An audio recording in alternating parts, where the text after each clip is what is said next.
Probably not gonna get through that much today. Maybe the first shelf or so, and then tomorrow I'll do the rest. But hope everyone's doing well. Hope people are gonna, care about this, enjoy this. Alright. Hold on, I forgot my trash. I cleaned my room since the last stream, so it doesn't look like it's such a mess in here. Except for that, ignore that over there. That's nothing. Oh wow, these guys just Alright, starting as I often do with the Click Beetles and the Aloides. Because I use the Aloides to feed the clicks, and I like to keep these guys on a regular schedule of feeding nowadays. Just to ensure fast growth. But yeah, so let's see, what updates do I have since last stream? Well, I got 2 roach species that I've been dying to get for years now. One is Euchordia dasytoides, the Zonata population from Taiwan. And those, so Euchordia dasytoides used to actually be Euchordia aenea dasytoides, because it was considered a subspecies of Euchordia aenea. But in, I think, 2017, a group of Chinese researchers revised the genus Euchordia, and so a lot of the Aenea subspecies, I'm pretty sure all the Euchordia aenea subspecies were erected to full species, or just straight up synonymized with Aenea. And interestingly, Euchordia dasytoides had also, Euchordia dasytoides was elevated back to species, but there are a lot of different Euchordia species in China, like Euchordia zonota, Euchordia purpuralis. I think some of these were subspecies of other species as well, but some were just full-on species, and a lot of those were synonymized fully with Euchordia dasytoides, which appears to be just one very variable species across its range in Asia. But so Euchordia dasytoides has a bunch of different populations, so those populations that used to be considered different species are still pretty distinct from each other in terms of coloration and size. So it's still proper to label the different populations separately, especially in culture. So this population is from Taiwan, and it represents the Zonata population. So Euchordia aenea zonata being in quotes because it's not actually a valid scientific name, but it's the name for that population of Euchordia dasytoides. And there, if you look up if you ever look up like Euchordia dasytoides, Euchordia aenea dasytoides, that the zonata population is probably what you're gonna find the most pictures of. It's one of the more flashy strains of this species. Very beautiful blue coloration on the adults with a nice red stripe going down the center of their tegmina. Not down the center, across the center. Very pretty roaches, very pretty roaches. I've been trying to get my hands on them for years. They entered the US hobby like 2015-ish, and no one here was able to get them going for some reason. But now they're in culture in Europe, and some people have had luck with them for the past couple years, and now I have them. So I'm so excited, I'm so happy. Finally have a group of little nymphs. And yeah, so that's awesome.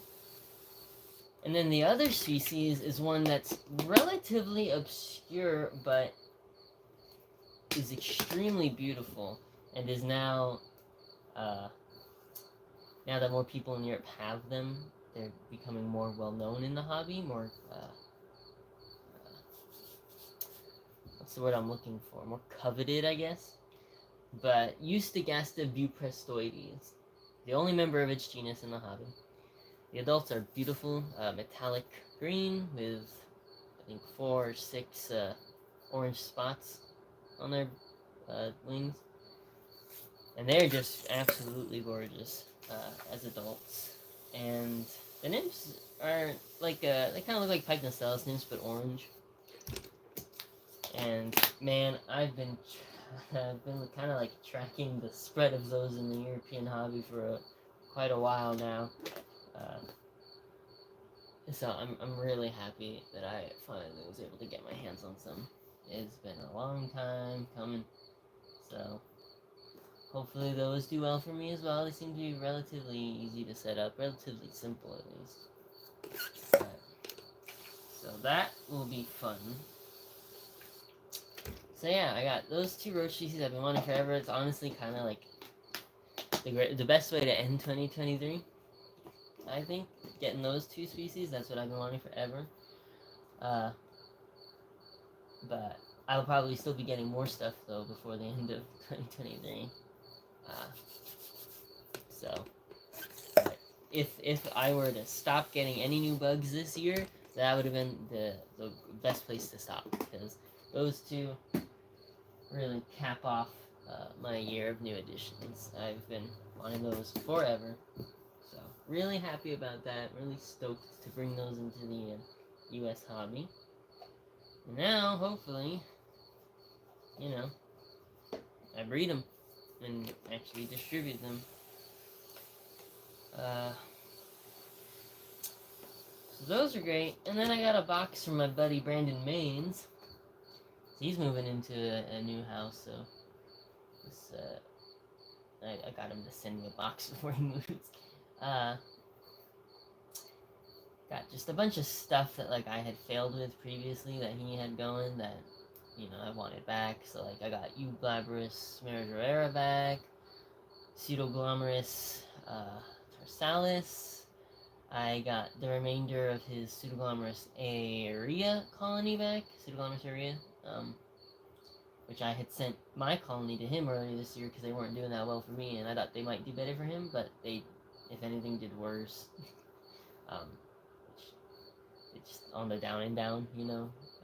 So he sent those back to me, and my buddy Junior Marquez also sent the rest of his colony to me. So I have a small starter colony of that species now, basically.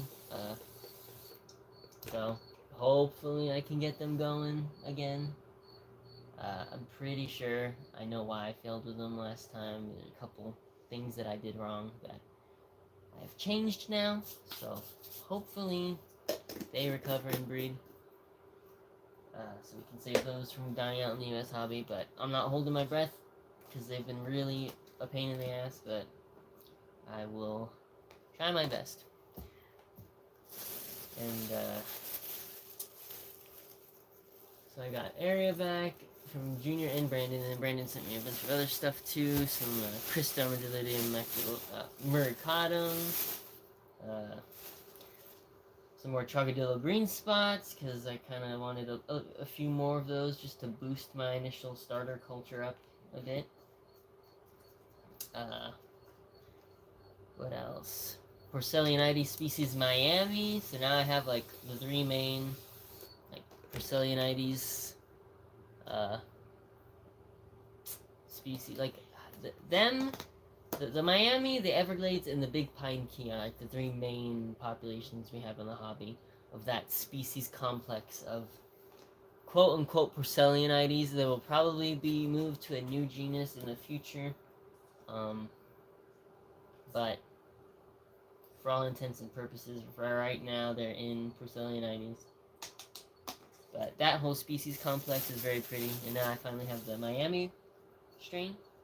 I think there's another one, Fort Elliott or something. Elliott Key, something. One new line of those. Now that I need to collect, but I'm working my way up there. So those. Got Eurycotis improcera. No. Eurycotis opaca jaruco. Because Brandon has a big old colony of those going now, so that's great. I got some nymphs that are hopefully Serratia free. Blattidae species Philippines back. Theria regularis, Theria Bernhardti, and I also got Ergaula CF sulphoides, aka Ergaula pilosa. That's what they've been called in the hobby for the last couple decades, but in reality, that hobby stock is probably Ergaula sulphoides. But I wanted to see some adults in person to confirm, so I got some nymphs from Brandon that I'm gonna grow up. Trying to think what else he said. That may be it. Oh, some more Princessia Van Moerbeke black and white, because mine still haven't bred.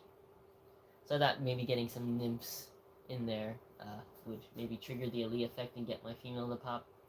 And Brandon has had a couple broods from his, so he had some to spare. So I'm like, hey, just send me some nymphs to get my colony breeding faster. Maybe. Yeah, so I'm pretty sure. So most of it was just stuff that I've had before or still have and just wanted boosters of, but still quite a large package. Lots of bugs. So big thank you to Brandon Mains of Magnificent Beasts for that. That was awesome. And then I should have a package coming soon from Kyle. Got a package hopefully from someone else in the works. So yeah, got some more new additions coming before the year is over. Before the freezing cold sets in, but yeah, I'm excited.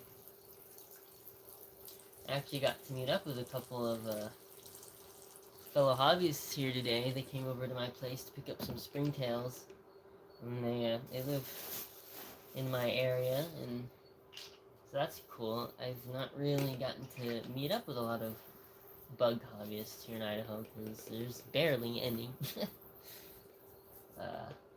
that was neat. Showed off my collection a bit. And yeah, that was fun. But okay, these guys are done.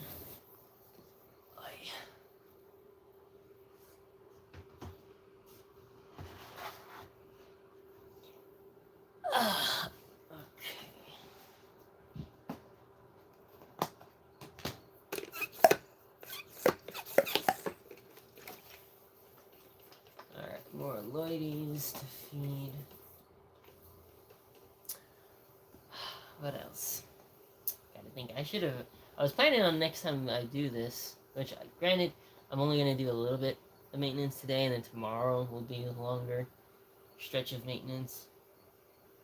And I'll probably stream again during that, but I wanted to get like a little list together of topics to talk about while I'm doing these streams, so that it's not just awkward pauses and silence and stuff.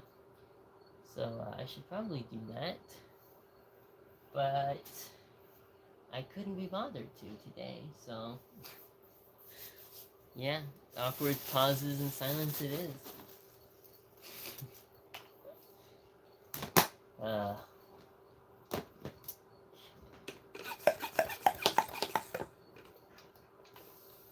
been trying to focus on my collections infrastructure a little bit more this year. I've been rehousing a lot of stuff, especially in the last couple months. Bigger enclosures. My Cephalophilus Chrysillipes have been rehoused for the first time in years. Fresh new substrate, new and much larger enclosure as well, so those should breed better now, more consistently. Rehousing a lot of my darklings from little takeout containers to these gallon shoe boxes, because those are much better, roomier. You know, little things like that.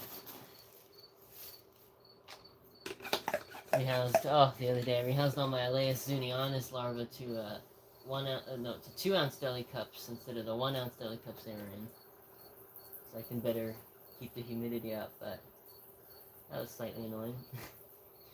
But that's done.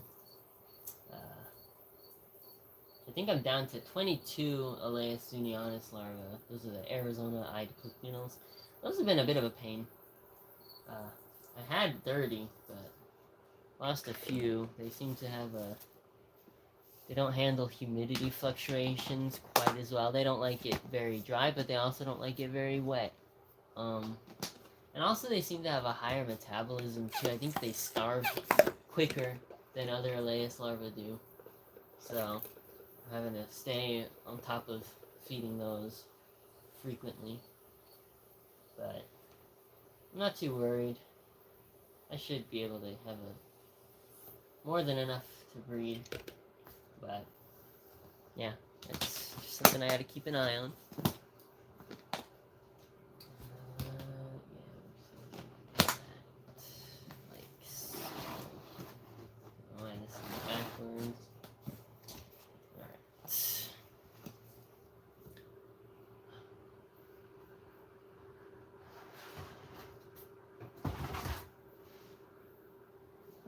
Glabrus chacoensis. Let's see how these guys is doing. Ugh. Freaking forage fly covered piece of apple. Gross. Somehow a bunch of Compsodies in here, even though they're on the top shelf of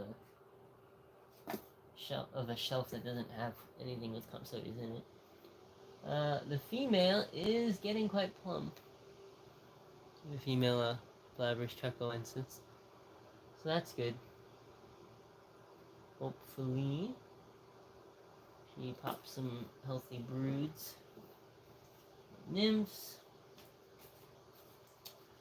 That's always good to see.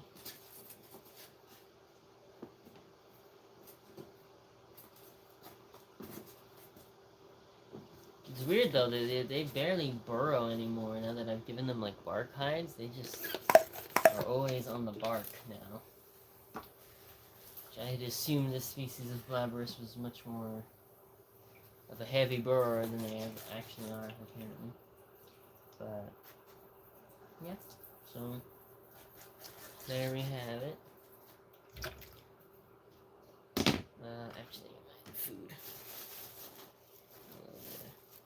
Apple. A little bit. Well, that was dog food. This is apple.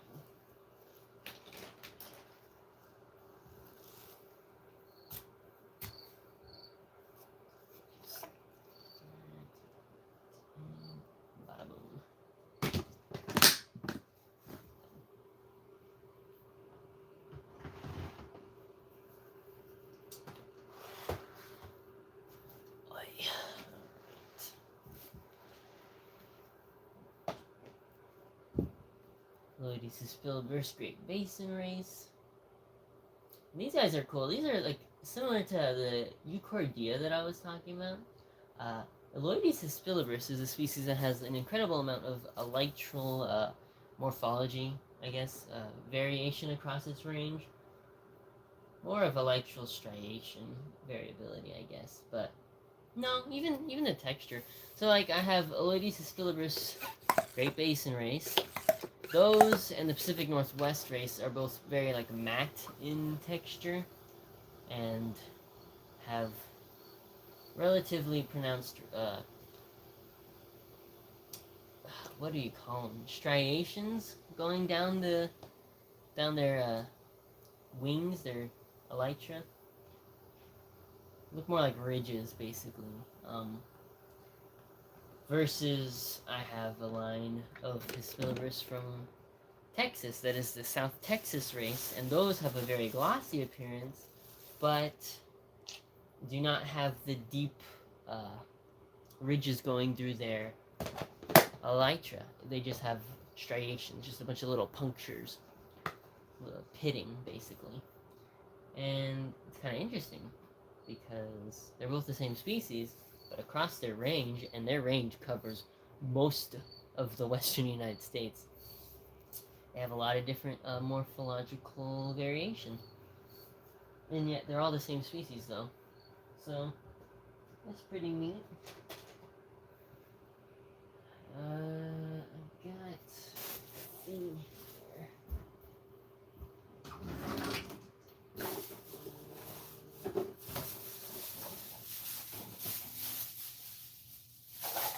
There's a larva.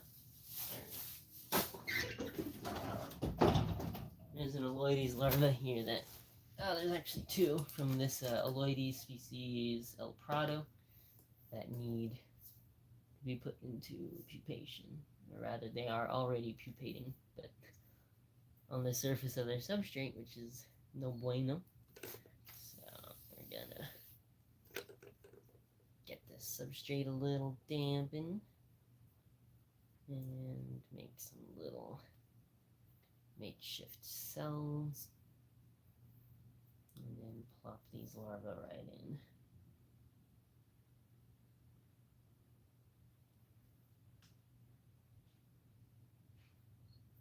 Sweet. So I did get my pictures edited, and I sent pictures of a lot of these Aloides that I got from Kyle to Andrew Johnston, who's a Aloides taxonomist, a darkling beetle taxonomist, but he specializes in Aloides and their relatives. I sent him pictures, asking for an ID, and usually he's very quick to respond, but he hasn't replied to my latest email, so still have no idea what these are. But hopefully he'll see my message and write back soon, so that we can know what these darklings are. So, yeah.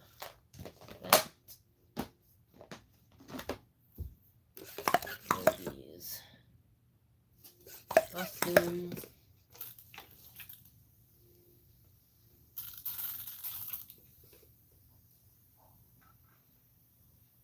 Oh. I did not get a lot of sleep last night. Oh boy. At least I'm not doing. At least I don't have to do all the maintenance today, just a little bit. Cause yeah, I'm tired. I also didn't have anything packed this week because no one bought anything. Not using. That's just as well. Finally get a break for the first time in a couple weeks. Oh yeah.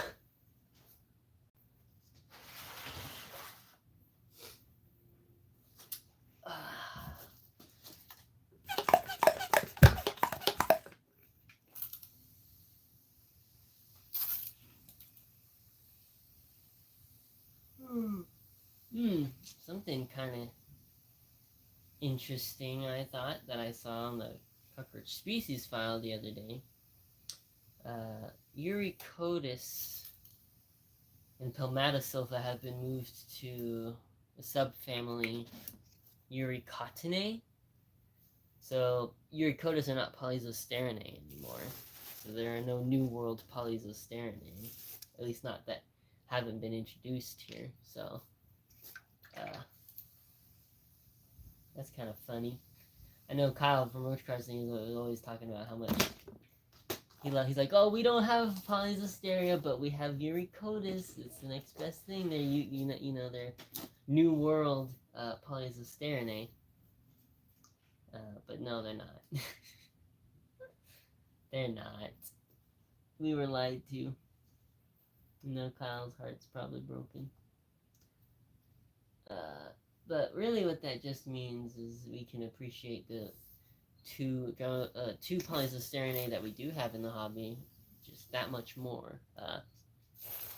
Melanozosteria soror and Gymnoplaneta semivitata. We still have those. So, yeah. But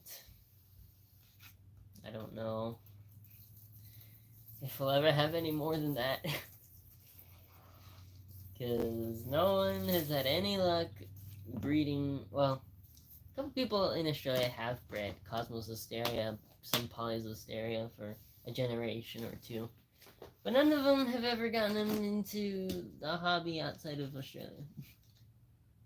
So it's kind of annoying. Really love to see some of those species.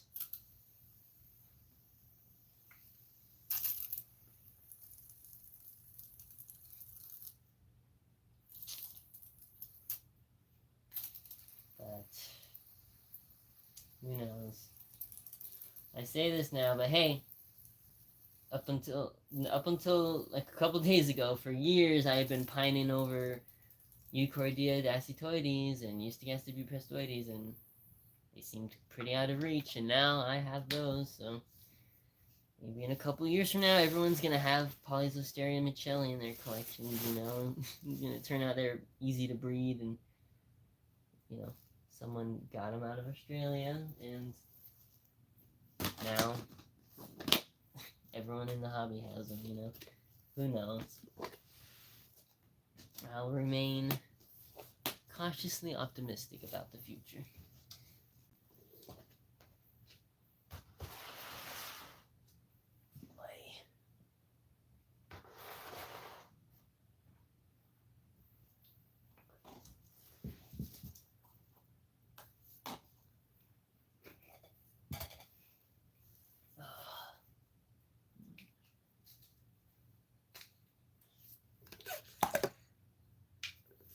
Put a bunch of my Alotes obscura Glabria scula larvae into pupation, and I really hope that they actually have a decent survival rate this year around, because I'm kind of tired of not doing that well with these guys. These are one of the larger U.S. Starklings. Very heavy, the females especially, but they have had such a dismal pupation survival rate over the years, so I just hope this next generation does well, because if they don't, I might lose them, and I wouldn't even really care. Because I've been trying my damnedest, so we'll see.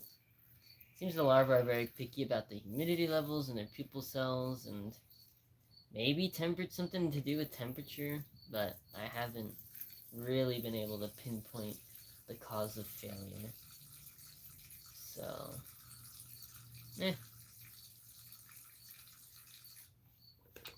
I'll just keep on keeping on.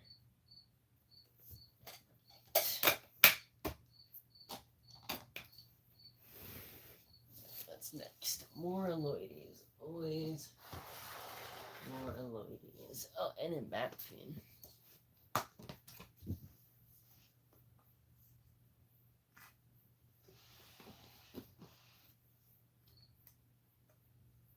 Seems like these Embaphiums seem to enjoy the Embaphium depressum seem to enjoy more humidity than I thought they would.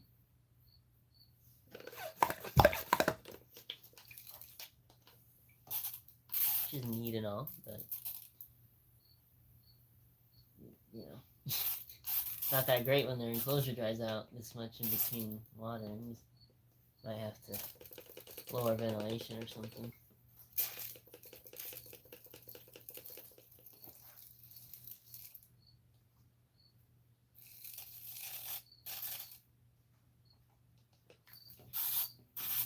I think there's a bunch of pupa at the bottom. Well, not a bunch, but some.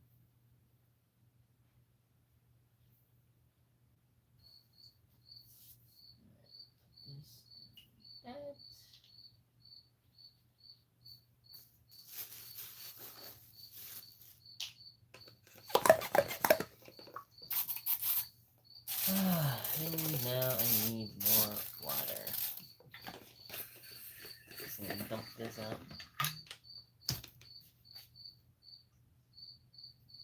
Yep.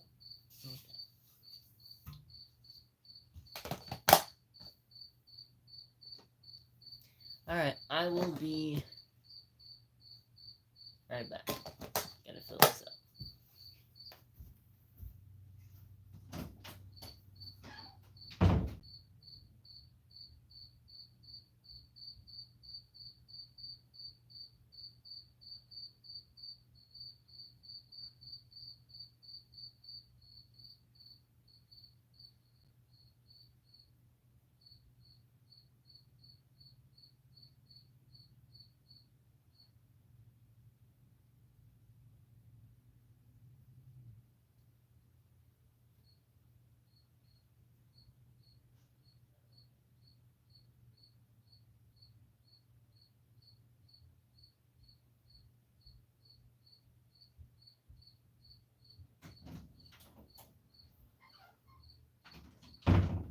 I'm back. There's water. Alright.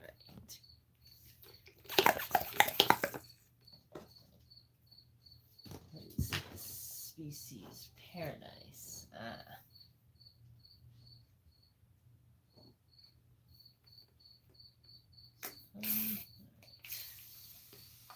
This moistened up.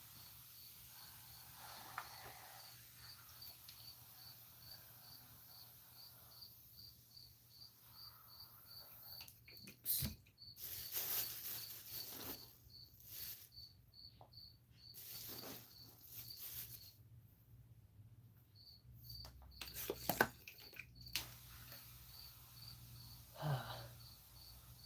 Trying to think. I gotta have some updates to talk about. I don't know. I feel like I covered a lot already with my new additions. I guess I can talk a little bit as to why I failed with some of those species. So, my Pseudoglomerus Pseudoglomerus tarsalis, for example. Last time I gave him, I think, improper hides. The bark hides I gave him were too flat without enough crevices for smaller nymphs and stuff to hide in and feel comfortable on, which I have now rectified. I gave them cork bark, which they're already hiding in all the little grooves and nooks and crannies in that. And then I think I gave them a little bit too high ventilation and not enough ambient air humidity, which is something I also struggled with Pseudoglomerus area, and I've rectified that for both species, hopefully.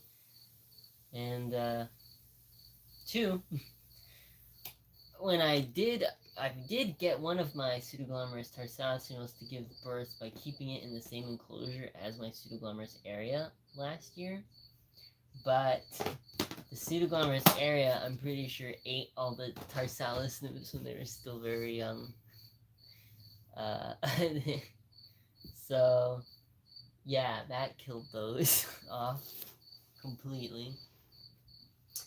So, this time, I won't be keeping those two together. Because that's clearly not a good idea. So, with all that in mind, hopefully this next attempt will end in success and not failure. What else?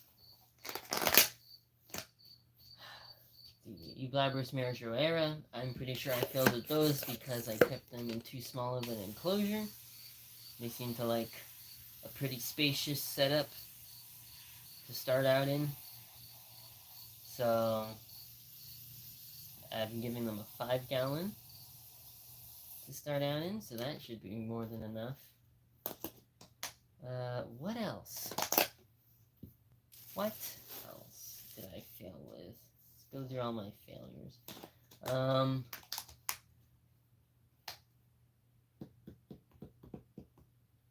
kind of forget, honestly. I had him send me Daria because I want... Well, first of all, Daria are just popular in general, so it's nice to have them on hand. In case people want to get them from me. But also because there's an increasing amount of Daria hybrids popping up on the market, and that's not good. I don't like that. So I am going to get all 3 Daria again. I need only Grangini from Kyle, and then I'll be good. Because I want to make sure I have pure colonies of those in case in the future it gets difficult to find pure colonies of them. Because people are dumb. And even when told explicitly that their stuff is probably hybrids and they shouldn't sell it as pure stock, they still sell it as pure stock. Really, like, just fucking why, man? Why? Why would you do that? So, yeah. So now I want to find pure stocks of all and just keep them and never let any hybridization happen so that we always have pure stock in the hobby. So, yeah, that's great. And then, what other species did Brandon send me? Those isopods. Mostly roaches. Oh yeah, he sent me dermestid beetle larvae. He had sent me a photo of an adult dermestid that he found in his house like months ago, and it was a Dermestes lardarius, which is a species that I want because they're pretty cool looking, especially as adults. And so Brandon then found a little pile of dog food underneath one of his shelves in the kitchen, which he doesn't really know how it got there, but there were a whole bunch of dermestid larvae in that dog food. And he didn't send me pictures of the larvae, but he's like, yeah, so these got to be the larvae of the Dermestes lardarius, you know. I'm like, cool, send them to me. He grabs up a bunch of them, maybe like 30, sends them to me. I get them, and on arrival, I clearly see they're not Dermestes larvae, they're Anthrenus larvae, which is a different genus of Dermestid beetles, but I already have one species of those, and most Anthrenus look very similar as adults, and it's possible that the strain I have from Alabama might be the same species as what Brandon gave me from Pennsylvania. So I was like slightly disappointed. Like, come on, man, really? And Brandon was just confused because he's like, okay, well, I haven't seen the adults of those, and yet I keep seeing Lardarius adults. Where are the Dermestes coming from? So, but hey, you know, it might be a different species than the Andrenus I already have. There's tons of Andrenus species in the U.S., so, and the larvae do look slightly different than the ones I already had. So, you know, hey, another Dermestid beetle strain to add to the collection. Why not? But it's pretty funny that he thought he was sending me Dermestes and he just sent me Andrenus. But hey, beggars can't be choosers, right? So I'll take what new Dermestids I can get. And then funnily enough, like a week or two ago, I found a sexed pair of Dermestes ater larvae in my mom's room. She's calling me because there are things flying around in her room. She's like, what the heck are these? They don't look like moths. They don't look like your roaches. What are they? And it's just a single sexed pair of Dermestes ater in her room, which is in the opposite side of the house from my room. So there's like nothing like bug related that they would be eating. I have not seen Dermestes in my room. It's like, I don't know, a mouse must have died in the walls or something, and that's where they're coming from? I have no idea. But yeah, I thought that was pretty funny. But of course, I caught them and instantly set up enclosures for them. So, an enclosure for them. So, yeah. Hopefully I breed those. I want at least one Dermestes species, damn it. But, yeah. I like my oddball beetles. You know, a Dermestid I would really love to see in the hobby that I think technically have been found in the U.S. They are cosmopolitan, but I've never seen anyone keep them are the odd beetles, I think is the common name. I don't even actually know the scientific name, but it's a species in which the females are actually larviform. The females are, I think, Micropterus. Tiny, tiny, tiny little wings. They just look like larvae. And the males have very weird, like, thin wings. They're really weird. They do not look like dermestid beetles as adults. As larvae, I think they have that typical dermestid fuzzy larva look, but yeah, as adults, they are really odd. Hence the common name. So I would love those, but I don't know anyone who breeds them, and I don't know anyone who sees them in their house. So, but if I could ever breed those, that'd be really cool. A sexually dimorphic dermestid with larviform females. That's really neat. I was about to say larviform larva. Duh. Let's see here.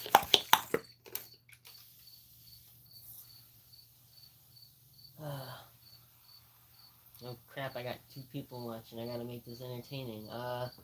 No, now they're both gone. Are you kidding me? That's hilarious. As soon as I mentioned it, I jinxed it. Yeah. Well, I don't know what to say.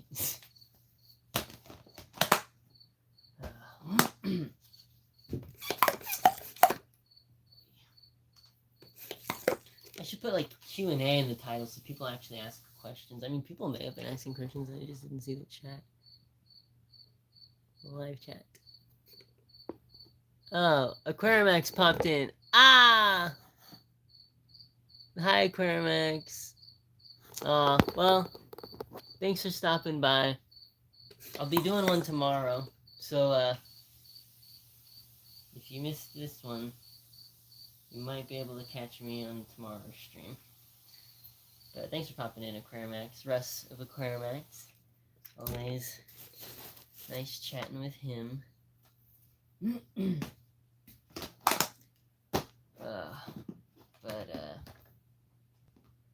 Yeah, anyone want any, freaking superworms? Some, bougie locality data superworms? I got a bunch.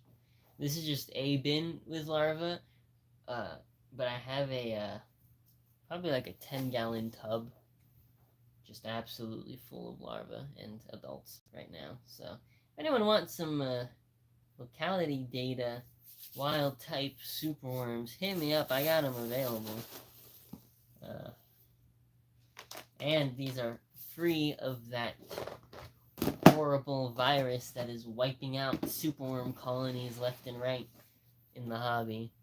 Mine don't have that, so clean, healthy superworms that are slightly different in morphology from your average run-of-the-mill superworms. Yeah? I got any takers? Yes? No? No? Well, you know what? I don't need this. I appreciate my superworms. Nobody else does.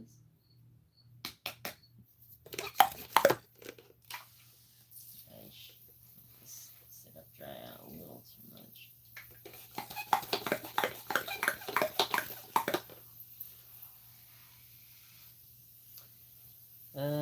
What else? What else do I have to talk about? It seems like nothing. But I gotta find something. This spring, I need to catch Ceothophilus agassizi again, the scrubland camel crickets. My colony died out. It seems like every 4 generations I lose them, and I have to restart my colonies. And I think, honestly, largely, it's probably that they need a diapause. I talked with Kyle Candillian a little bit about it, and he does not agree with me, but I don't agree with him. But he thinks it's got to be something else. and I think it's probably the diapause, but I can test it out. I'll try keeping them with the diapause, and I'll send him some, and we can compare how long our colonies last, respectively. And then we'll figure out who will eat whose words. Probably me, now that I'm talking about it live. But yeah, I don't know. I feel like they just probably need a diapause, and failure to give them said diapause for more than a couple generations just leads to the colony kind of petering out.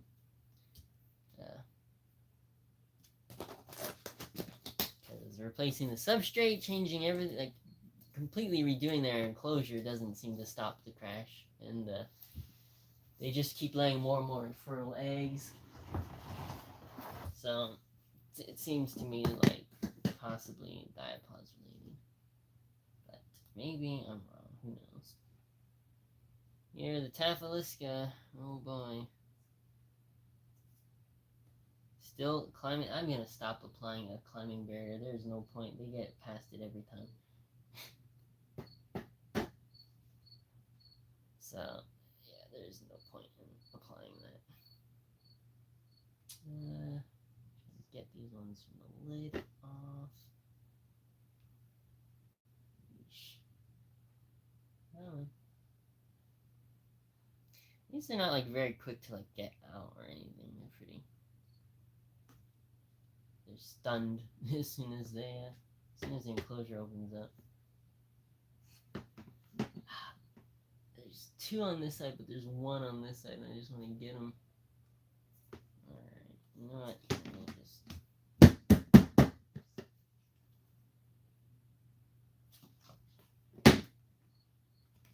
Wow, that one's really sticking on there. Are you kidding me? There we go. Jeez. Jeez Louise. Alright. That. Okay.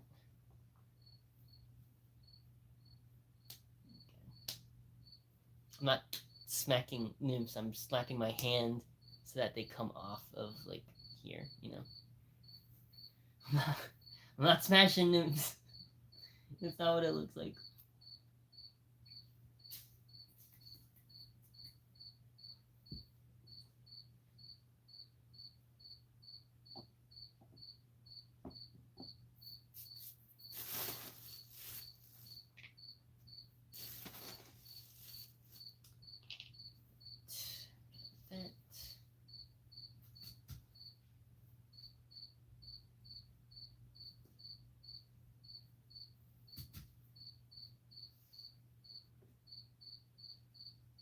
Yeah, there's a lot of babies in here. These guys did great this generation.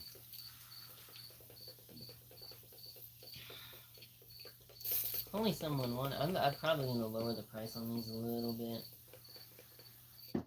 It does not seem like anyone wants Taphiliska as badly as I had assumed people would. So,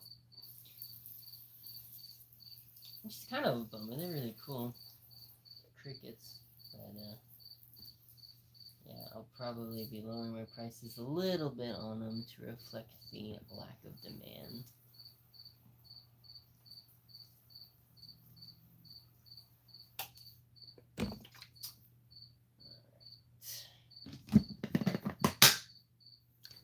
I gotta stay on top of these comments. I really wish the comments would just like stay visible the entire time. Damn it, another cricket stream. Ah! And Blick. Yeah, hey Blick. Yeah. Alan, that cricket, until my male crickets die, it's gonna be cricket stream every time. Oh, did you like that message from Kai, by the way, that I put him up to? Up to sending you?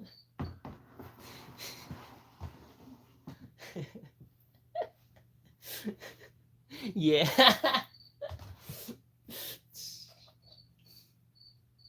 I'm hoping to get more Grylus from Kyle later this year, Alan, so there's going to be a cacophony of crickets. I should get some Machetta in there just to just to make it more grating.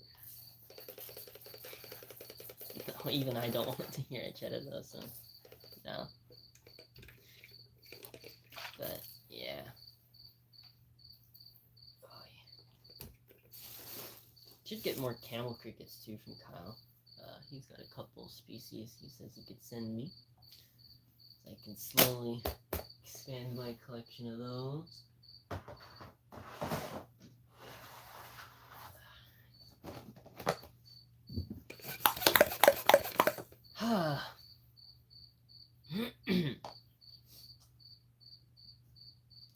You know what I should have got from freaking Brandon? I should have asked for Gyna Sculpturata back.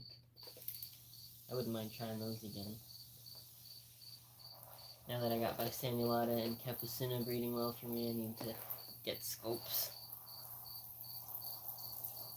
It's funny, I'm pretty sure Sculpturata did make it to the European hobby very briefly. I kind of feel like no one has them there anymore, though.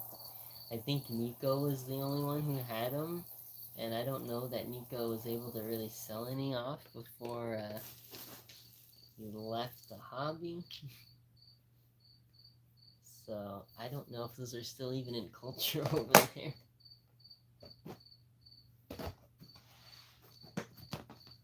It's the curse of the Gyna, man. You can't have every species do well for you.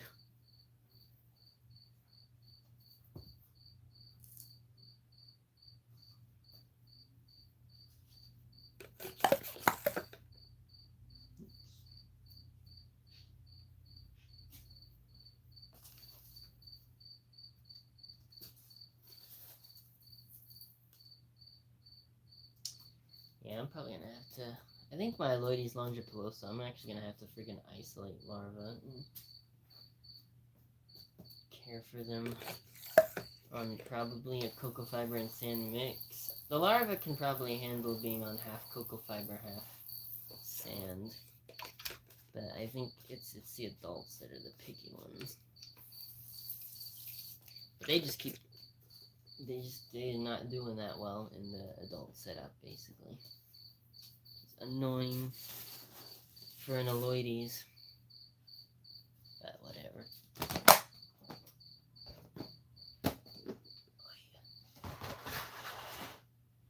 Okay, that's all of that taken care of, so... Click beetle larva away.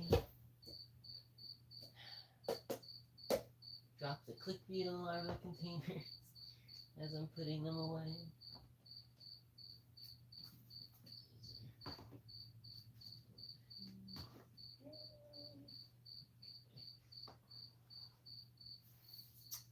There we go.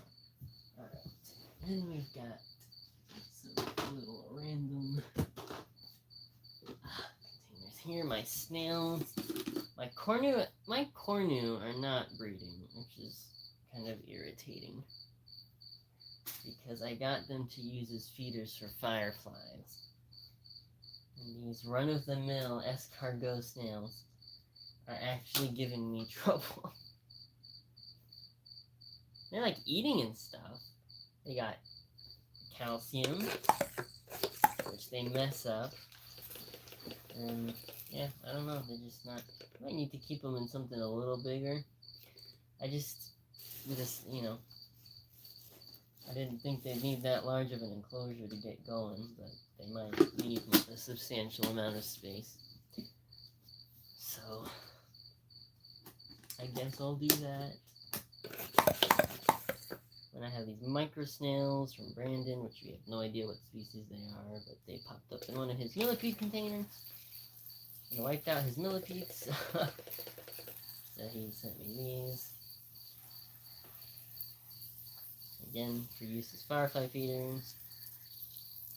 These are breeding, but my Photinus don't really like them, so they prefer earthworms, so again, kind of useless for now, until I get something that actually eats them.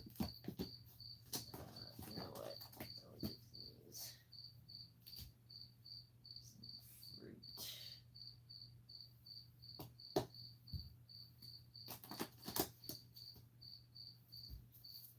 Oh, I'm be silent most of the time because I have 2.5 hours of driving to do. Okay. Where are you going? Instantly asks question that you can't respond to.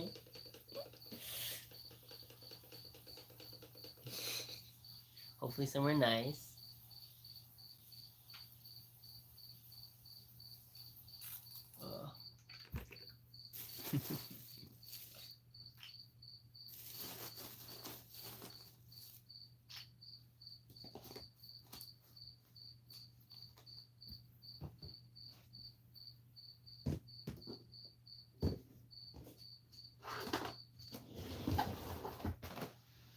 Alright, this should be the last of the dark ones.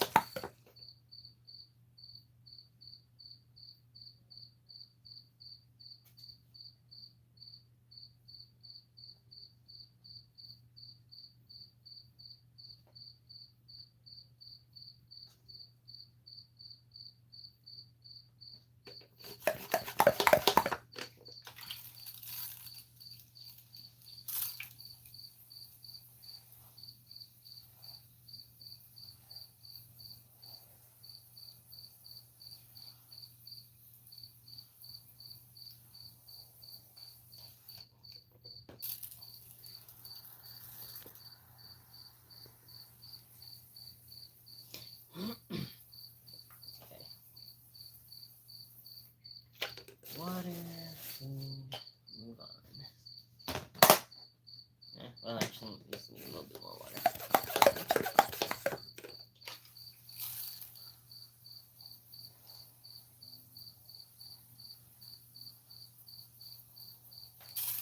You know, I'm looking in here, looking at this enclosure, and it's one of my more semi-arid ones, obviously. And the springtails in here are the Willosia and Coecobria.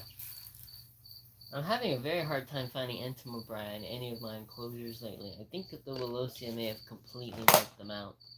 And the Coecobria, which is kind of annoying, because I really like the Entomobria. But, it would appear that they did not handle the summer rise in humidity well at all. In comparison to the Willosia and the Coecobria. The part that's even sadder still, though, is that of those two, the Coecobria are the ones that are really doing the best in my entire collection, even in some of my more drier enclosures. And those are like the least neat species. You know, I purposely set up cultures of Willosia. I purposely set up cultures of Entomobria. I did not purposely set up cultures of Coecobria. I tried as long as I could when restarting my collection to keep those out of my collection, because I don't really like Coecobria. And yet, they are the dominant springtail in my collection again. Just like, really? Really?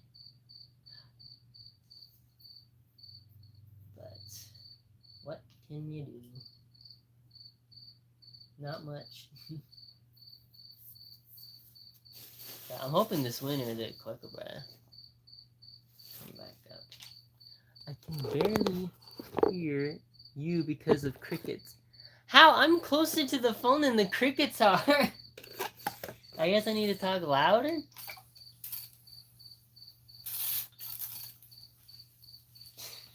Just give in to the crickets, Alan. Give in to the crickets. Let it lull you to sleep. Well, not right now, actually, no, because you're driving. Don't go to sleep. Stay awake. Oh, God.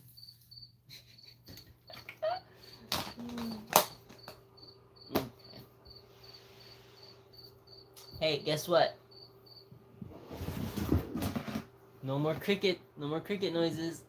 I got the crickets right here, because I scared them. You got a couple minutes of silence. Enjoy it.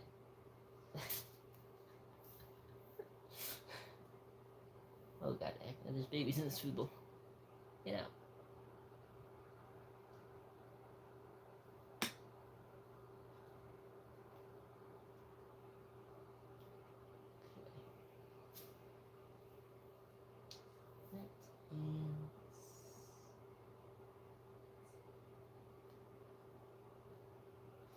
babies are pretty freaking dumb.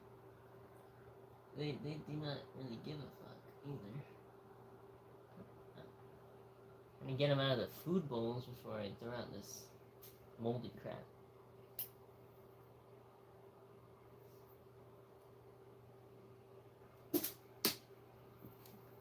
Let's see.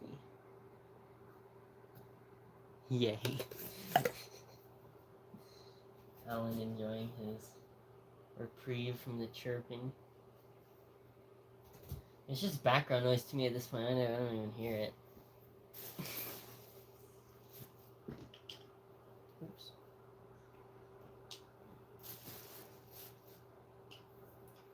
How are the Grylus doing? Which I did send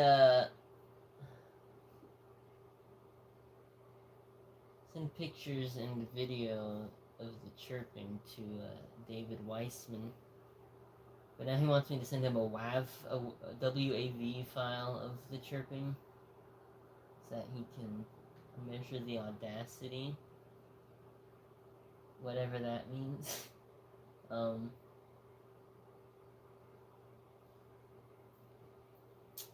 he says he's never actually collected Grylus from Alabama, so he doesn't really know what they are right off the top of his head.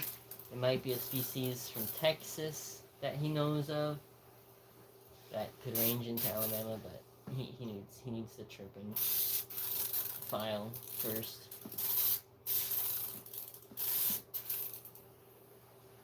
They might be undescribed, and then I'm just shit out of luck. But it would be nice to put a name to these.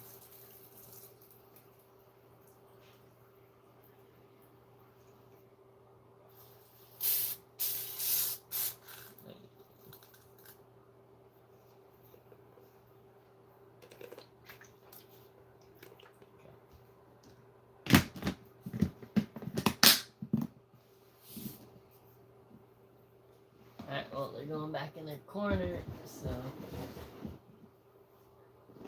once they're not afraid anymore, they'll start chirping. Alright, what else? I think I just want to take care of that shelf and then some of the miscellaneous stuff that's around my room.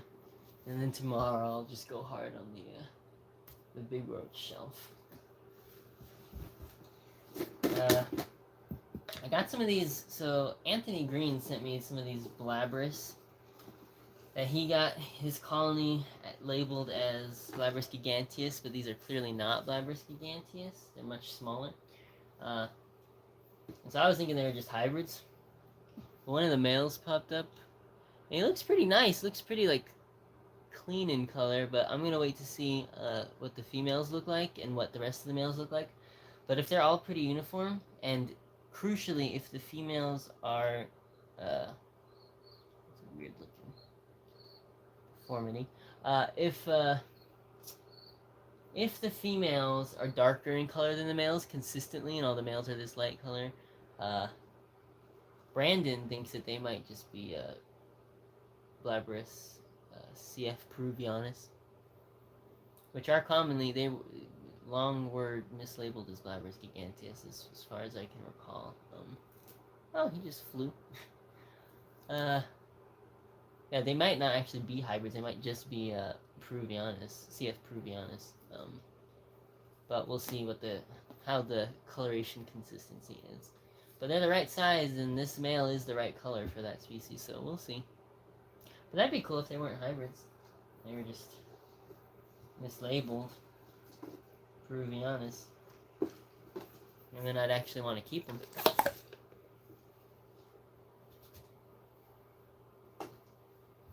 If they are hybrids, I'm just going to feed them off once they all mature. But if not, they might have a place in my collection.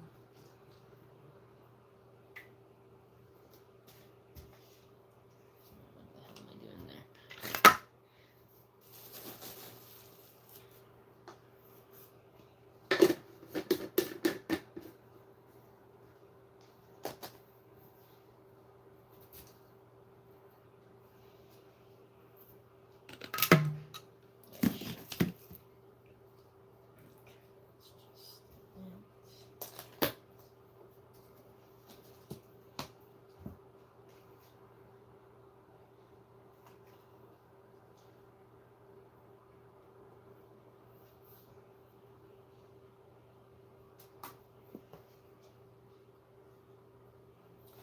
I had to rehouse my Cynodilla Vietnam as well because their substrate was basically just Orobated mites, and it seems like nothing likes that.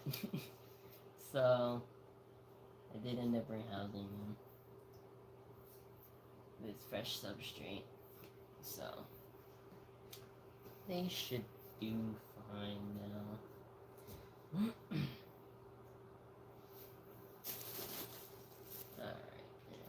Dog food, and I gotta fill my water up again, so I'll be right back. And I bet while I'm gone, the crickets will start chirping again, so that'll be funny.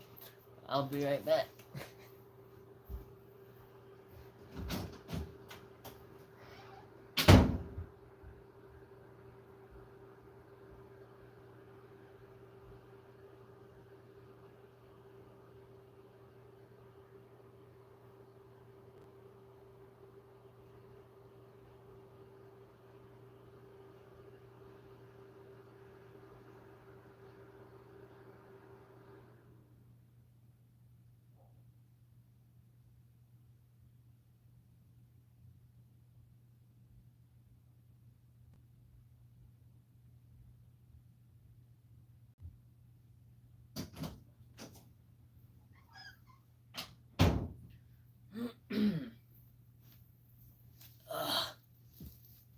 You know, it's funny, I started finding these tiny little forward flies around. Like, the normal forward flies I have, both females and from what I can tell, the males, are decent size, bigger than the fungus gnats I have. Like 4 to 5 millimeters long. Like, they're nasty, big little things. But I've been finding what are clearly forward flies. Like, they look forward fly to me. They also look male, and they're absolutely tiny. They're only like 2 millimeters long. And I've been finding those just like randomly crawling around in my room. And I don't know if those are just like extra tiny individuals of the same species of forward fly I have, or if I have like a micro forward fly, or even twitchy litter flies somewhere in my collection that I just have not realized. It'd be funny if they are twitchy litter flies. I want twitchy litter flies, which are, they're in the forward family, but the females are typically wingless or Micropterus. Usually can't fly, but the males can. But I would love those if that's what they are, but I don't see how they would have gotten into my collection. But Girls giganteus from Honduras might be the same thing as what we call fusca. Oh, gills. Gills. Really? Really? That's interesting. Huh. I don't know how to feel about that. It kind of makes them a lot less impressive, to be honest.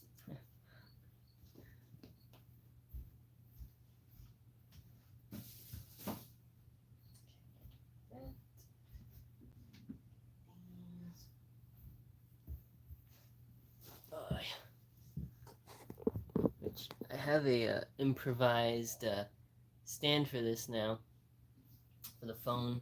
My camera has I have a tripod for my camera, and I'm using that to like kind of it's like one of those bendy tripod things, and so I'm using that to like prop the phone up with the pieces of it. So better than last time.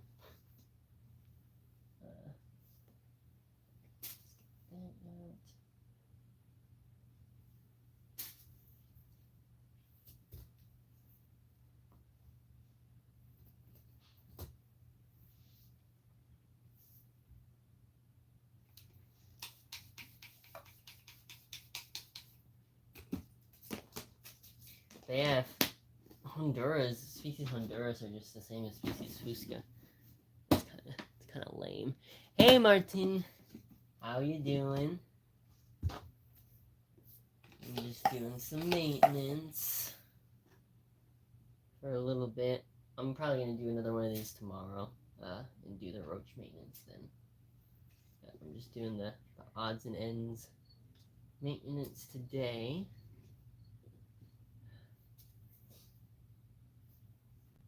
Yeah, I'm really happy about my Celodophilus chiricahua. They've like really recovered. And so much so that I've now got them in this big old bin that used to be my Gracillipes setup. Yeah, these guys really recovered. I got down to a single pair last generation, and now from that pair I have like a couple dozen adults right now. And those are about to start making a whole bunch of babies soon too. So that's great. The only thing is they can jump out of this container. Even it's a tall one, and they can still jump out of it sometimes. Some of the males. These guys got a serious leap on them. Yeah, look at this sucker right here.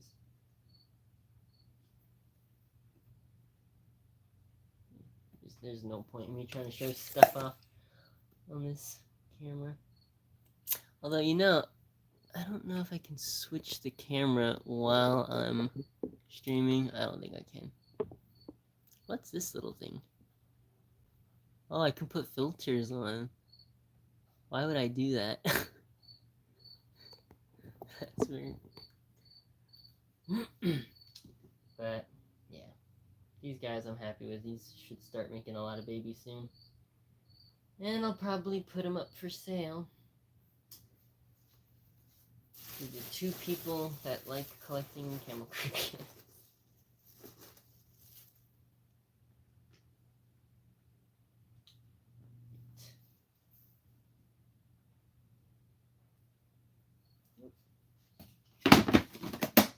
Yeah, I like them.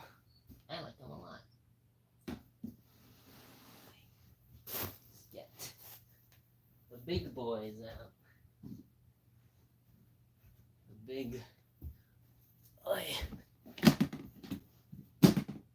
See if the Phyllis Gracillipes.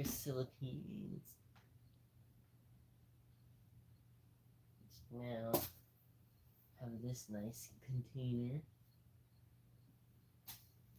Definitely an upgrade for them.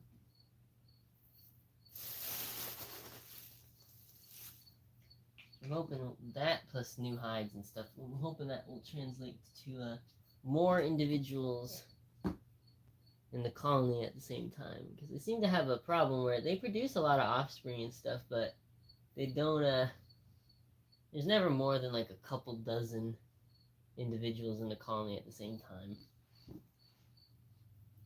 which is kind of annoying when you're trying to get a large culture or something established, and they just won't. But I think a lot of that has to do with the space constraints and them just not playing nice with each other. I'm trying to get an adult out of here so that I can show you guys, because these are big enough to where I could like show them off. But I also don't want to freak all the smaller nymphs out. Alright, well,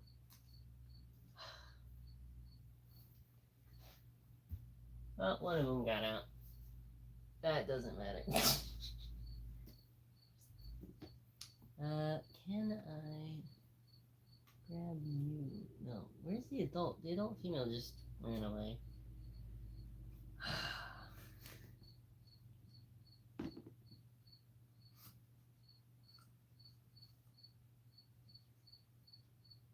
She is.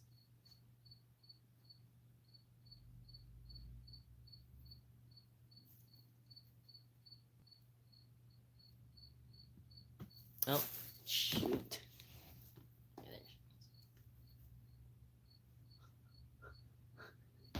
Yeah, they're not the easiest to handle things, but, you know, they're really impressive. These guys are the largest camel cricket species in the U.S.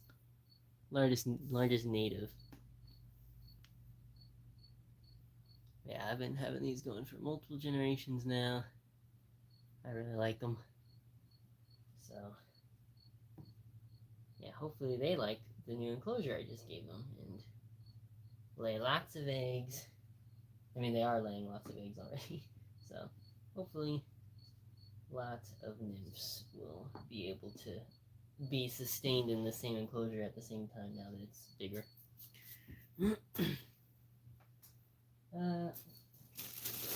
Fruit. I already gave him some dog food. And let's see here.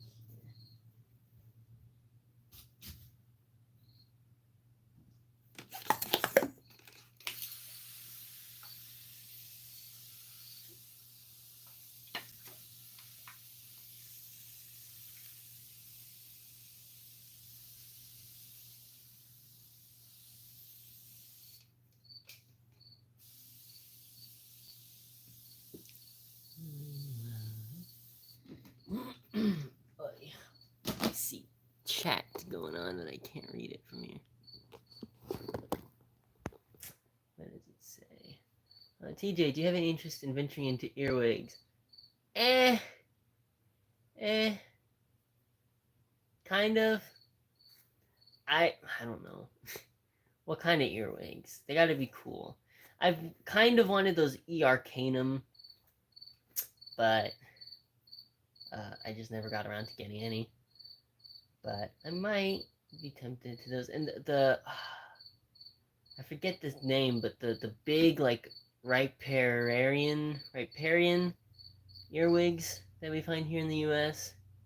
I would like to try those because I seen one in Florida when I was a kid and it was huge. Those are pretty neat looking, but maybe some of the smaller U.S. native earwigs too. I would be willing to give earwigs a shot, but only U.S. natives or really cool like tropical ones. I'm not so interested in European adventives or some of the smaller Asian species that are just kind of, but it is something I would consider. No, my mount messed up. Okay, there you go. And then Martin, though, about the box next Monday, that's great. That works great for me. Just whenever is convenient for you. It's fine by me.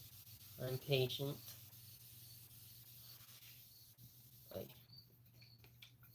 Yeah.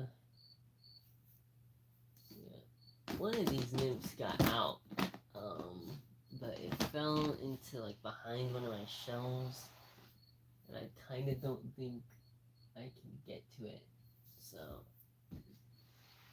I'll find it later and put it back in here.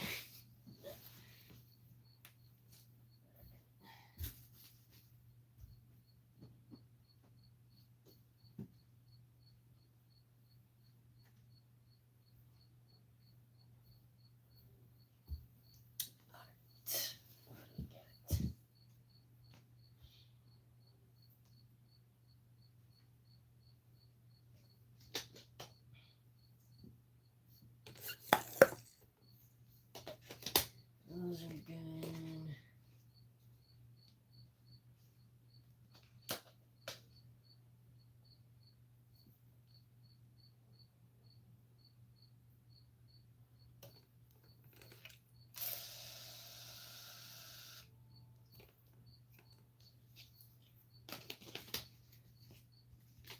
These are just some random book license.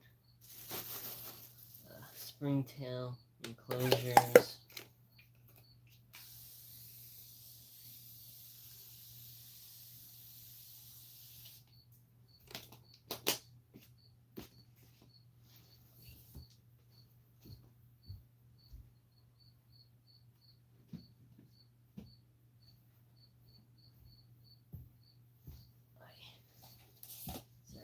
Piedish beetles I'm trying to cure of fungal infection.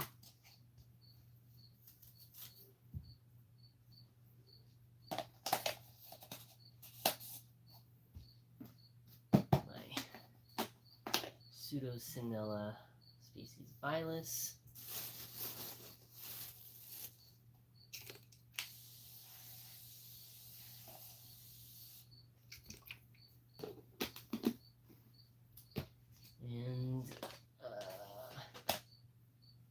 some springtails I collected from New York that I don't think are gonna take off. Yeah, well, they're still alive, actually. Maybe. Maybe they'll do something. I think it's just Isotoma viridis, but there might be another species in there, too.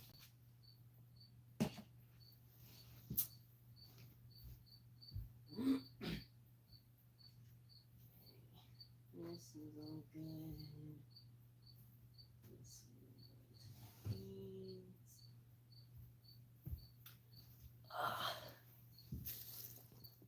is chat here.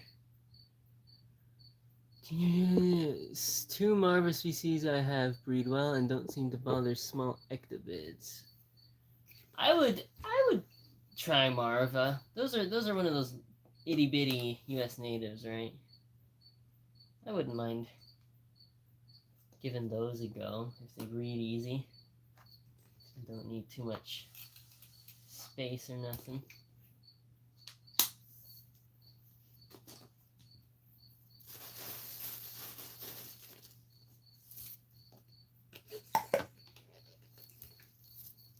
Let me see.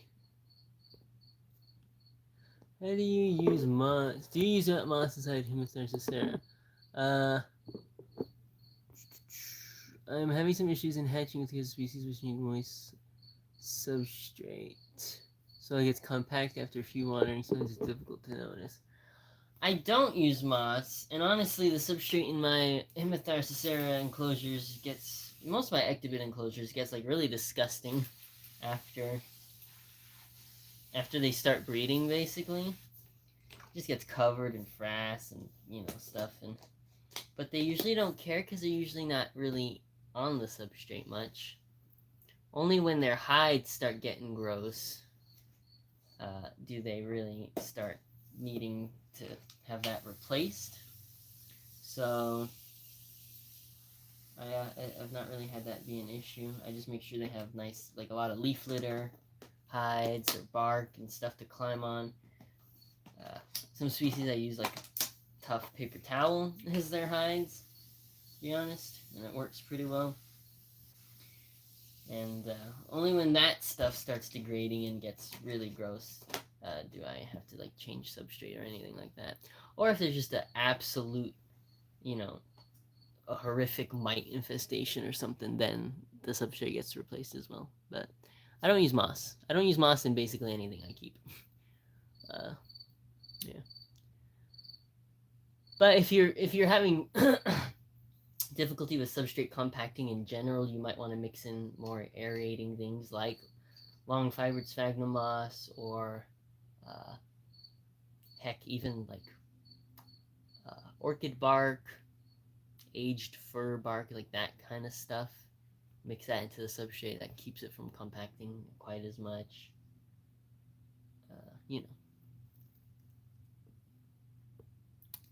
What is this? I see that the thing covers up the chat. I am new here and was wondering if the stream has a schedule. It has the schedule of whenever I feel like it. Normally, it's going to be Sunday. It's either going to be late Sunday night / early Monday morning, or late Monday night / early Tuesday morning. Sometimes both days, sometimes only one. But yeah, I'm going to try to do this every weekend, basically. Well, my weekend, which is Sunday, Monday. And hopefully people care enough to watch. So yeah, that's going to be my schedule, basically. But no set time. It's just whenever I finally get around to doing the maintenance, I'll just pop the camera on and start filming.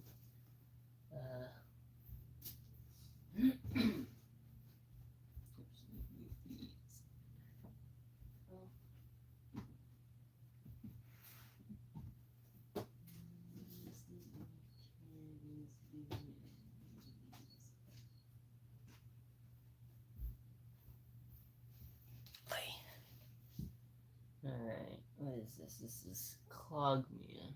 Is it? Clogmia? No, this is Clogmia. This is Pseudomyma.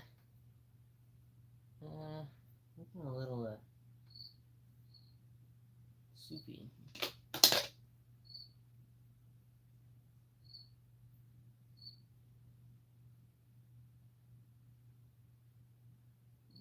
Well, just all my adults died of the Pseudomyma.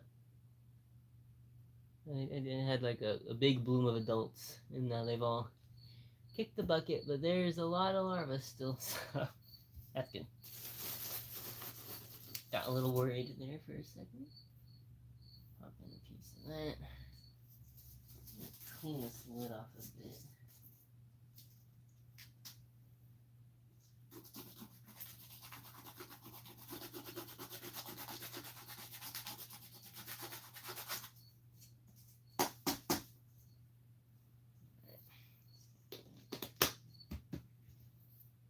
Yes, these are my moth fly cups though, and this one you can see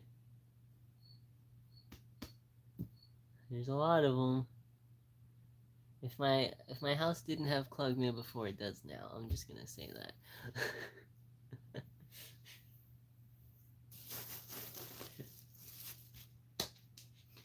These are my Walmart Clogmia. The moth flies I pootered up while I was locked myself in the bathroom at the Walmart I work in, and just sucked a bunch of these up into my aspirator and brought them home, and started my colony that way. So I have their locality listed as like the Walmart number that that I work at, the store number. Walmart 3093 Meridian, Idaho. This is the locality data for those.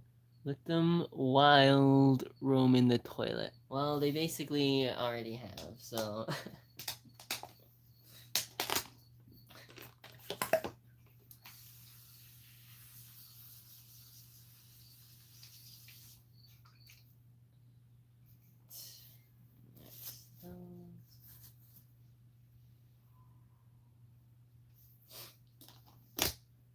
Alright. Moved over.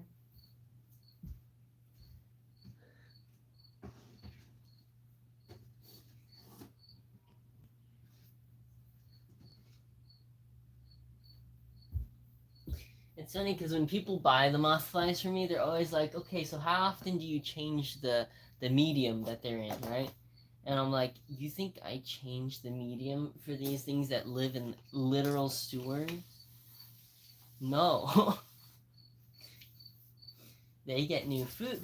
I just top off the muck that they live in with new food, occasionally some new leaf litter, and that's it.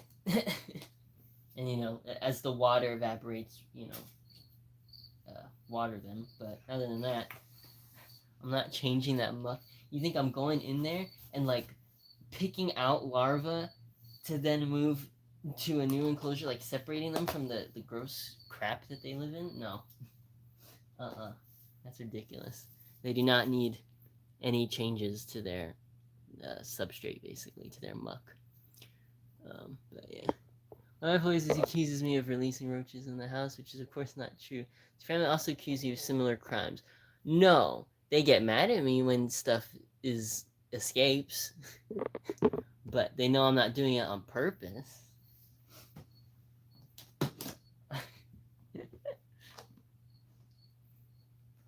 But yeah, no. They've gotten used to the escapees, so it's fine. I have a problem because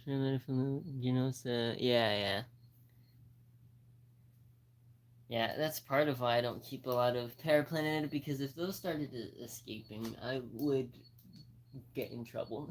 Even though like most Paraplaneta can't actually like infest houses. My mom has not so fond memories of living in Florida and Texas with the Paraplaneta Americana and Fuliginosa and Australasia getting into the house from outside. So, yeah.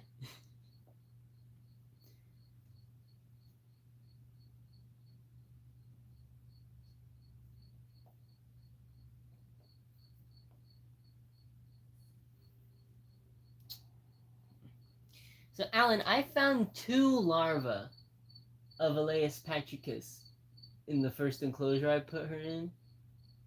Only 2. And I haven't found any eggs. And the larvae weren't that fat, and there's so many fungus gnats in this substrate that they can't, like, be eating each other or anything. I think she's just not laying many eggs, and I don't know why. But I moved her to a new enclosure. Just because the old substrate I had her in wasn't, like, the highest quality. But, yeah, it's weird. I don't know. And the fact that their butts look so much like Chocolopedius kind of makes me wonder if they have similar egg-laying habits to those. So I don't know. I'm a little worried. I have 2 larvae, but it worries me that I've not seen more. So I don't know. Hopefully her new setup she'll lay more, but I'm a little worried. Wait, 2 larvae of Elaeus patricus.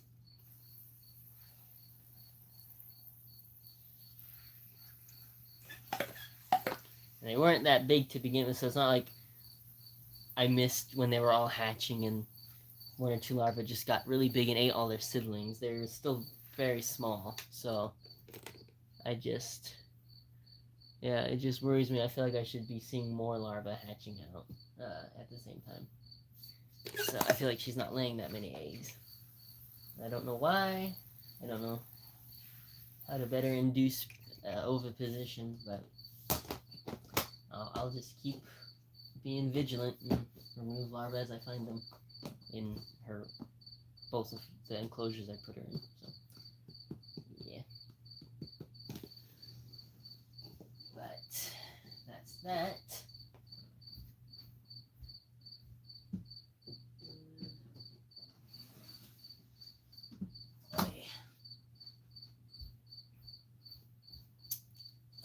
Penestine. I really need to get more flake soil or something soon, and just more rotten wood in general. Because I want to rehouse some of these things, but yeah. All my Penestine are doing pretty well, so that's great.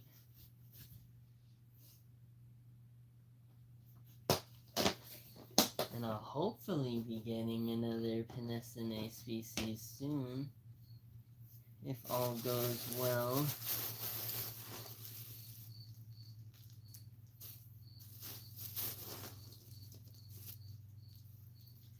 God damn, I got a lot of Penestine and Gustapinus cognata adults right now.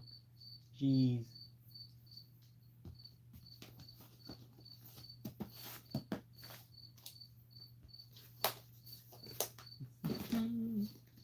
My ones from Malaysia dropped another batch. Oh, that's awesome, Martin. Congrats. Very cool.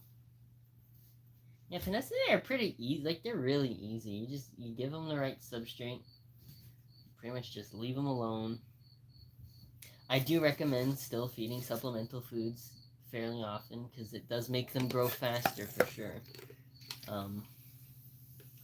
But yeah, they're really easy, and I really don't understand how, like, Penestine have entered the hobby in the US, like, multiple times in the past, and every time, like, people would just, like, fail with them, and never really get colonies started, and I don't understand why. I think people might have just given them too much ventilation and then just forgot about them. And forgetting about them is fine when they have low ventilation, but when they have high ventilation, you're going to dry them out. And they don't like dryness. That's about the only thing that really bothers them. So, but yeah, they're so easy. So I'm glad people are now having success with them here in the US and realizing how to care for them. So hopefully we just keep getting more and more. More colorful ones. I want more colorful ones too.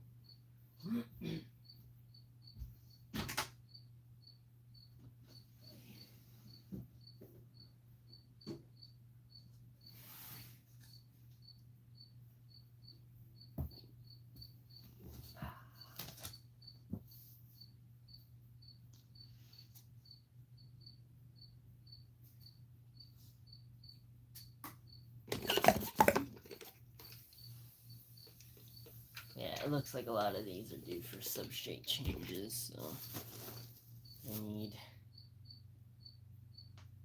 flake solar. Honestly, with a lot of these, I might just get the actual sawdust,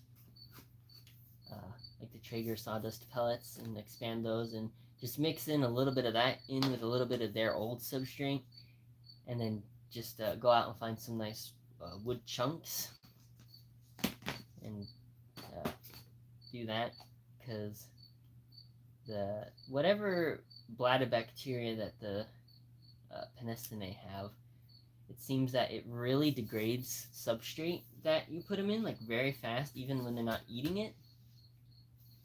So mixing that into like raw sawdust, I think would get that sawdust to age well enough for consumption pretty quickly. And then in the meantime, they have I'll get some big rotten wood chunks for them that I can find here outside, and that'll hold them over until the rest of the substrate rots enough for them to eat. So I think that's what I'm going to try doing.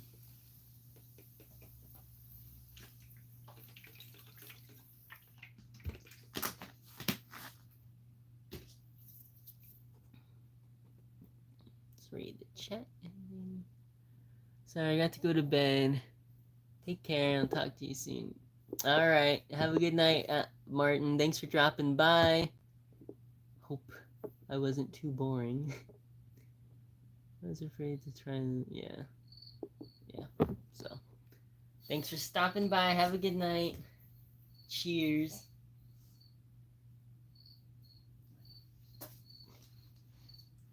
How many babies? These do I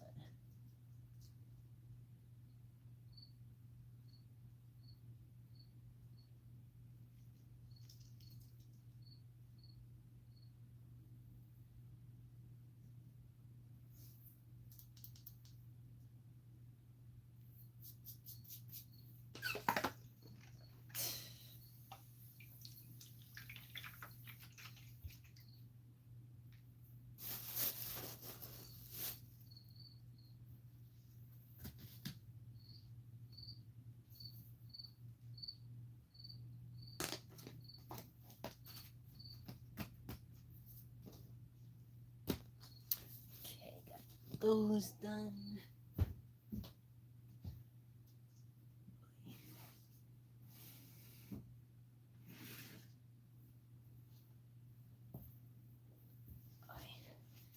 Yeah, it's funny. My friend Brandon Maines, he's tried multiple times, and he's been completely unable to breed Mesium spider beetles.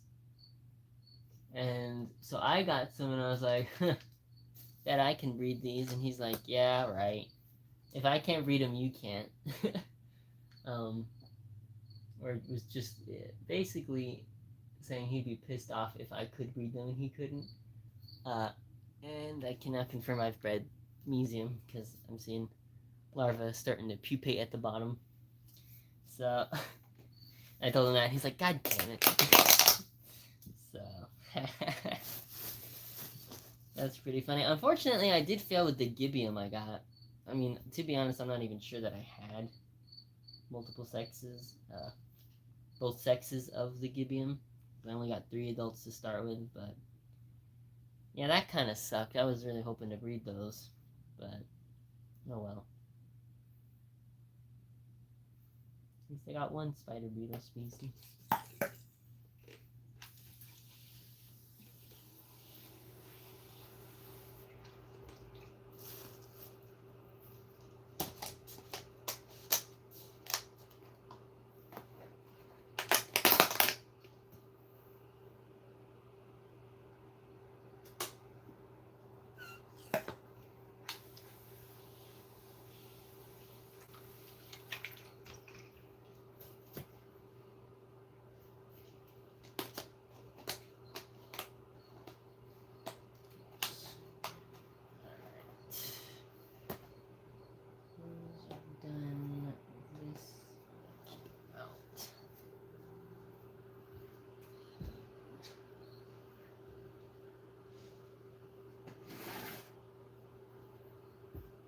Only got a few more things to take care of, and then I'm probably gonna hop off.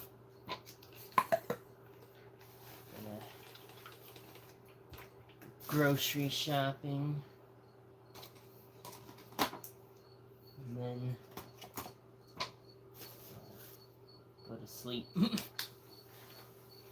wake up, and I get to do all this again tomorrow with the roaches.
Okay, just these 4 ice ponds.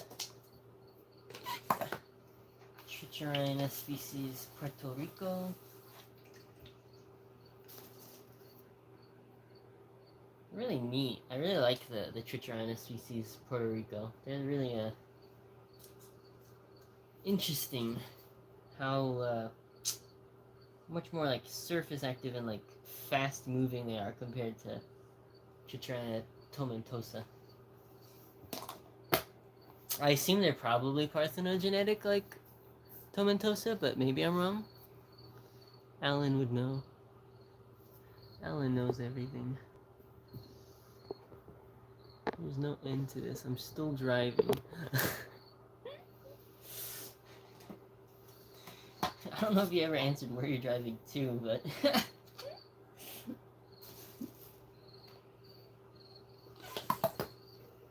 hopefully it's worth the long drive.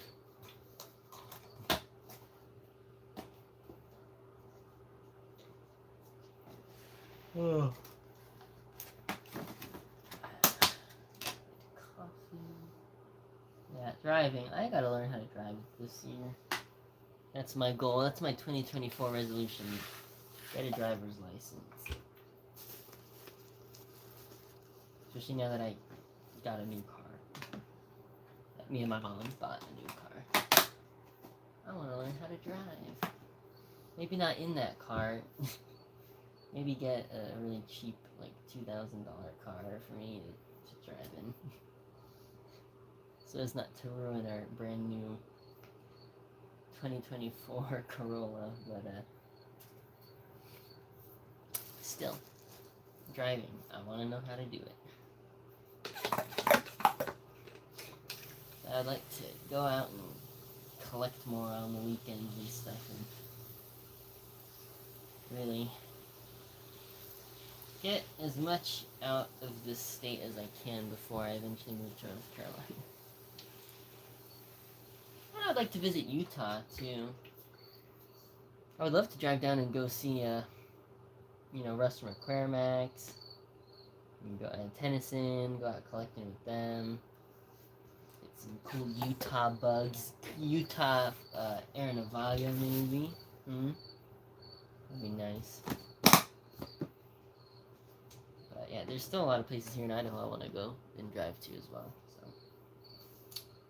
yeah, that'll be easier for me to do once I can drive myself places.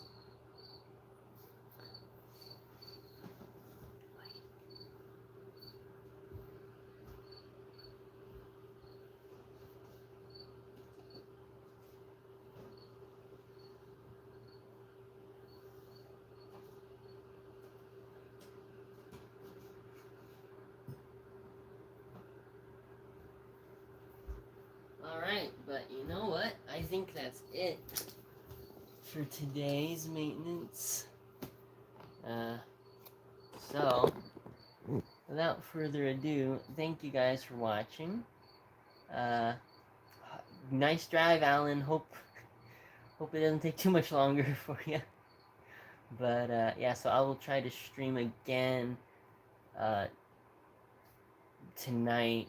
I guess today's Monday now. Yeah, so tonight / early tomorrow morning, I will try and stream again with doing the roaches. So, alright guys, thanks for watching. See you next time. Bye bye.